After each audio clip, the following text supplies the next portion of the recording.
কথা বললে আপনার নিরীহ মানুষ আপনাদেরকে ধরে নিয়ে যাবে, আপনাদের সংসার কে দেখবে? আজকে আপনি সংসারের উপার্জনক্ষম একজন মানুষ, আপনি প্রতিদিন আর্ন করলে আপনার সংসার চলে। আপনাকে যদি পুলিশ ধরে নিয়ে যায় তাহলে আপনার সংসার কে দেখবে?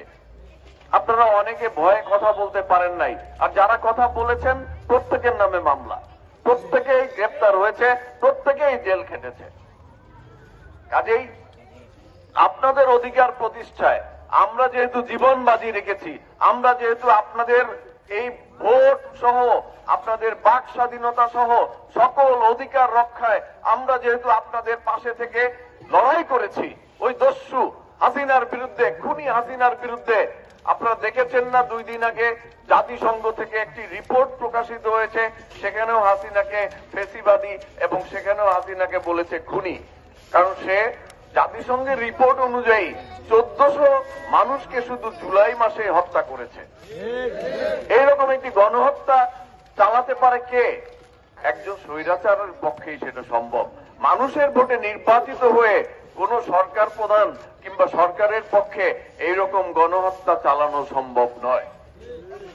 যে রাষ্ট্র ক্ষমতাকে প্রলম্বিত করার জন্য, স্থায়ী করার জন্য এবং রাষ্ট্র ক্ষমতাকে দীর্ঘায়িত করার জন্য গত সরকার এমন কোন কাজ নাই যা তারা করে নাই। সুতরাং আল্লাহ আমাদেরকে এই জালেম শাসকের হাত থেকে রক্ষা করেছে, আল্লাহর কাছে অশেষ শুকরিয়া। আসেন এখন সবাই মিলে আমরা এই আমাদের বাংলাদেশটাকে আবার নতুন করে গড়ে তুলি।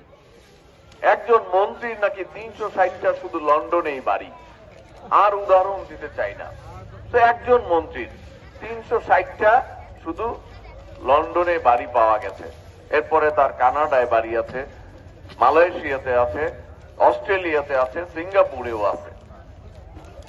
সেই রকম আবার একটা রাজত্ব বাংলাদেশে হোক, সেটা কি আপনারা চাইবেন? কেউ চাইবে? এই দেশের জনগণ চাইবে না। মানুষ চাচ্ছে একটা পরিবর্তন।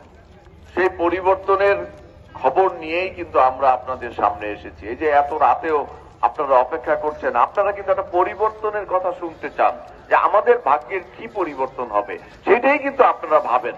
আপনারা কেউ কিন্তু এমপি মন্ত্রী হতে চান না, হতে চান? আপনারা কিন্তু এমপি মন্ত্রী বানান, আপনারা বানাবেন, কাকে বানাবেন? আপনারা কিন্তু সেই রকম একজনকে খুঁজছেন যে আমরা কাকে বানাতে পারি, যে আমাদের ভাগ্য নিয়ে কথা বলবে, আমাদের অধিকার নিয়ে কথা বলবে।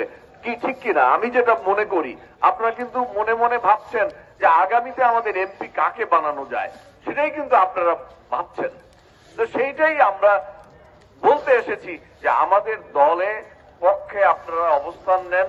ইনশাআল্লাহ আমরা যেমন আপনাদের পক্ষে অবস্থান নিয়ে লড়াই সংগ্রাম করেছি, আপনাদের অধিকার প্রতিষ্ঠার জন্য আমরা কাজ করেছি, ইনশাআল্লাহ আগামী দিনে যদি বিএনপিকে রাষ্ট্র ক্ষমতায় নিয়ে আসা যায় এবং আমাদের নেতা জনাব তারেক রহমানকে যদি প্রধানমন্ত্রী বানানো যায়, তিনি যেহেতু শহীদ রাষ্ট্রপতি জিয়াউর রহমান সাহেবের ছেলে, তার পক্ষেই সম্ভব এই দেশটাকে আবার নতুন করে গড়ে তোলা।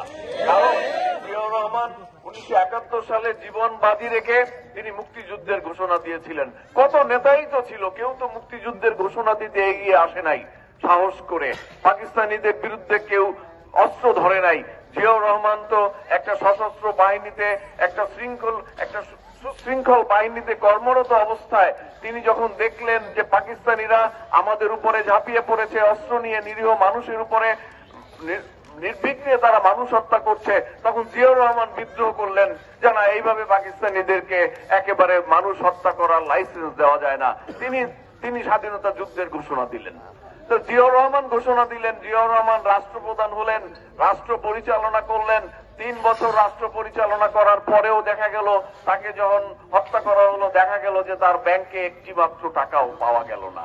দেখা গেল যে ঢাকা শহরে তার থাকার কোনো জায়গা নাই, বাড়ি নাই, তার বাড়ি নাই, তার গাড়ি নাই, তার ব্যাংকে একটি টাকা নাই। তারই তো ছেলে তারেক রহমান।